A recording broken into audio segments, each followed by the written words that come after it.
With astrophotography being a hobby of many variables, there are some we just cannot avoid. And post processing is all about cleaning up your image and putting the final touches on it. So let's talk about one of the best ways to clean up your image. Welcome to dynamic background extraction. Hey everyone, it's Tony with Hidden Light Photography, and today we're going to be talking about if and when you have flat field correction errors, excess light pollution that didn't fully calibrate out, or other artifacts in your image that need to be removed before stretching. And we're going to do that using DBE or dynamic background extraction. So if you haven't done so yet, hit that subscribe button. I don't want you to miss out on any information that we're going to be going over in the future. We've covered a lot so far in this channel, and we are nowhere near done. We still got a long way to go. So let's head on over and see how to use DBE. So here we are in PixInsight, and I have two images that I want to show you. And the first one that we're going to start with is going to be NGC 6960. And what I want you to notice is the heavy gradient over here in the corners. And this happens. I shot this at almost full moon, if not full moon. I was testing out the Optilong L Ultimate filter. Does a very good job, by the way. Um, but things like this that you get are going to be from, light pollution, like the moon, sky glow, um, flat field correction errors, and different artifacts that just come naturally with astrophotography. But that's what DBE is for. That helps correct this. And I'm going to show you how. Now, let's open it up. We're going to go to Process, All Processes, and we're going to go down to Dynamic Background Extraction. Let's pause really quick. There are things out there like Graxpert's background extractor. You have PixInsight's automatic background extractor. Both do a very good job. They really do. They do well. I have found that I don't personally like the results that Graxpert gives me. Um, I would rather use DBE, even on automatic background extractor. It does a very good job, but it has struggled a couple of times here and there with images. And personally, I would much rather be in control of what it does with the image. And I'm going to be honest, I shied away from DBE when I first started. It scared me, but I'm going to show you how easy this is to use. So we're going to go ahead and open Dynamic Background Extractor or Dynamic Background Extraction. And in order to link your image to the process, you're just going to click anywhere in your image and you'll see your crosshairs come up. And there's a few things here that I want you to keep an eye on. Let's go ahead and just click somewhere. Anywhere on the image, we'll click, and that's setting a sample. Okay. And in that sample, you can see the sample window, what your sample's seeing, all of the pixels that it's seeing. Okay. And what we're going to pay attention to here, you have the coordinates of where your sample is, your sample radius, your sample number, and then you also have your sample value, and then you have your sample weight. Okay. We're going to get into these. First of all, moving around the image, you'll see that my cursor is crosshairs. Once you hover over a sample, it turns into a little caret. You can click and hold and move that sample around. And you can see in the sample window and the coordinates, as you move it around, it changes. Okay. Now let's move right over here. These dots are stars. Any pixel that is black is not going to be used in the sample to correct your image. So right now, it's not going to be including the stars in the correction model. Okay. Anything that is colored is going to be used. And you can see right in here in the weight, we're using 77.8% of the pixels in this window. Okay. Now, let's go to sample number. Let me drop just a few samples randomly in here. I have 8 samples. Now, these arrows right over here, these will move you through each of the samples. Okay. And you can even type in and move to a certain sample that way. You can then, if you want to get rid of samples, you just hover over a sample, click on it to highlight it. You'll see it's green and just hit delete. Or you can go ahead to this X and hit delete sample there. Okay.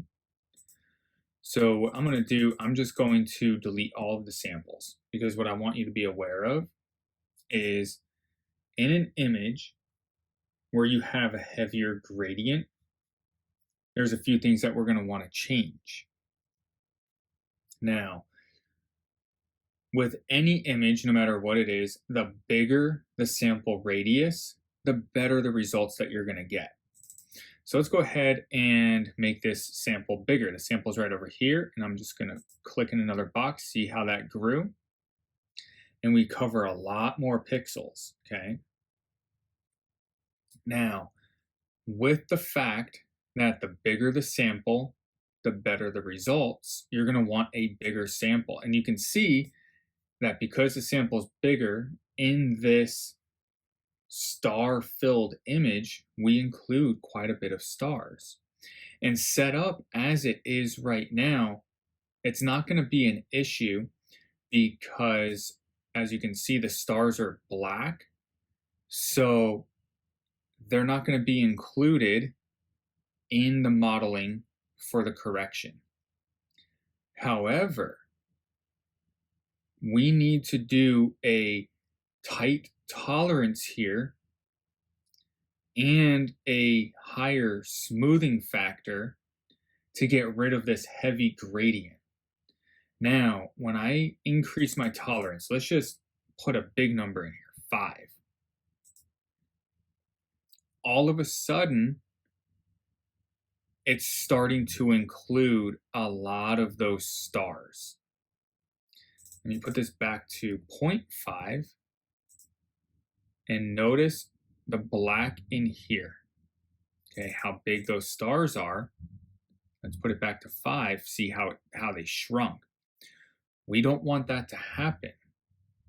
We don't want stars to be included in the model for the correction. Okay. So what do we do? Well, the easy answer, the easiest way to correct for an image like this that's star filled and has heavy gradient, let's go to process, all processes. Let's go to star exterminator.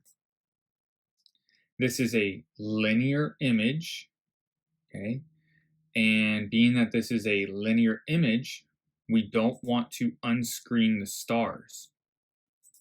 We want to just generate a star image. So we're going to grab the arrow, drag it over.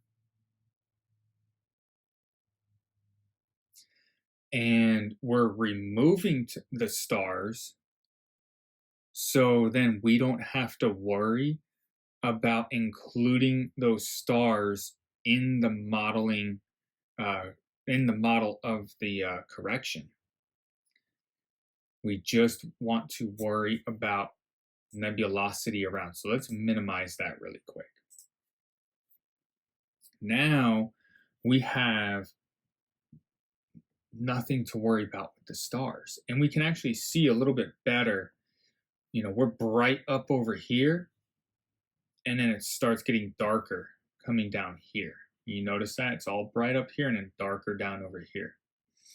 What this tells me most likely is this was probably the moon shining in on the sensor, and that's okay. That's what we're correcting for. So let's go back into dynamic background extraction. Now let's click on the image and let's drop a sample here. Let's put this sample size back up to 50. And we want to just click anywhere where there's no nebulosity. We don't want to include nebulosity. And we'll just put several of these around here. Anything that you want sampled and you want included in that model that you want to smooth out, we're just going to sample them. And again, we don't want to include nebulosity. So I think that this is going to be plenty right here. Let's move this to a factor of 2. And that actually looks pretty good. We're not overkilling it. Our weight is at 92.5%. Let's put this to 2.5. We're at 94%. Let's go to 2.7. 94.5. Let's check it out at 3. 95%. Let's just see what this does. Now, smoothing factor. When do you increase that? When you have well-defined objects. Your galaxy is just well-defined. There's no mistaking it for the background. You would increase your smoothing factor if you have a heavy gradient that you want to correct. Now, these samples should only go on the background as we covered. Now, here's one thing I want you to be aware of. This nebula is well defined, right? Wrong. Look in this quadrant over here. You see this slight nebulosity in here, right? This is not too well defined within the background. So let's see what a smoothing factor as default does, 0.25.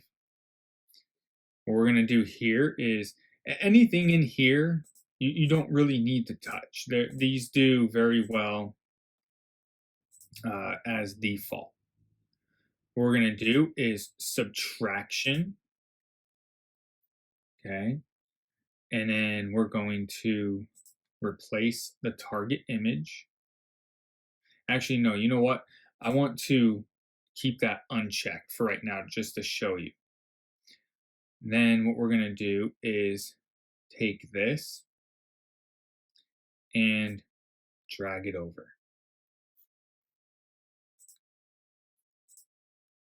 Now, this right here will control A. This is what was removed from the image. Let's minimize this and put it over here for a moment. Now let's do control A and do a quick stretch on this. And what it did is it removed or smoothed out a lot of that gradient. So let's grab our original image. Let me get some of this out of the way. I apologize. Drag that down there for just a moment. Get this so we can see it. Now, notice up in this corner over here how bright it is, and it slowly gets darker. Over here, that brightness is gone, right? And it stays pretty consistent throughout the whole image. That's what we're looking for, okay? That's what we're looking for. So let's go ahead and get rid of that for just a moment. Let's get rid of this. I don't think we're going to need that. Now, Let's do a smoothing factor of 0.6. Let's rerun this. Stretch this out. A lot more is taken out. Let's stretch this one. I mean to shrink that. Let's get rid of this process really quick. Let's give us some room to look. Okay, here are the two images side by side. Again, it did a nice job smoothing everything out. We don't have that brightness up over here. It's nice and smooth. And it looks like on this, it actually maintained some of that dim nebulosity in here, which is good. The point that I want to bring home is you got to be careful when you're setting the parameters that if you notice some structure is taken out, you're probably a little bit too heavy on tolerance and on smoothing. Okay. So you want to be careful of that. If you notice that it's starting to rip out some of your structures, adjust your smoothing factor. Okay. Now, I want to do one more really quick just for an example here. Let's click on this and let's just use the default settings here. So we're just going to throw a few samples in here. I think I had one over here as well. I'll throw one in here. And then we're going to do correction of subtraction. So everything in here is default now. And let's drag this over.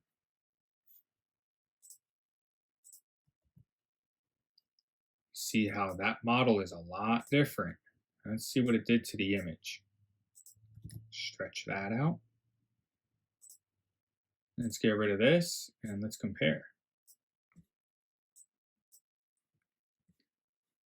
We didn't lose any brightness, and it really did not do a good job. Okay. So that's where you would adjust your sample size. You'd adjust your tolerance, and you would adjust your smoothing factor to help compensate. Now, let's minimize this really quick. The other one I wanted to show you is M42. Okay, this is all going to work exactly the same. Let's reopen dynamic background extraction.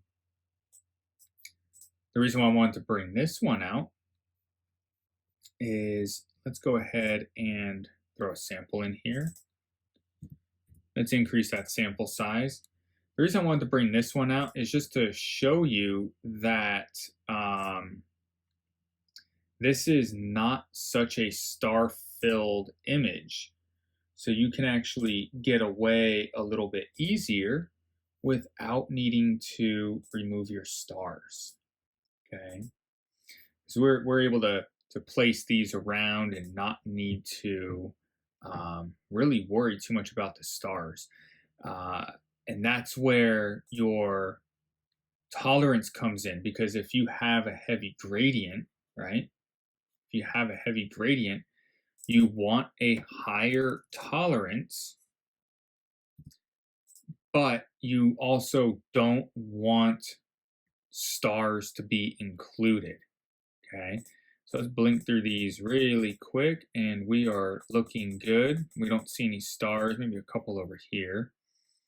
That's going to be this guy. So we'll grab this one and let's just move it up until we don't have anything in view.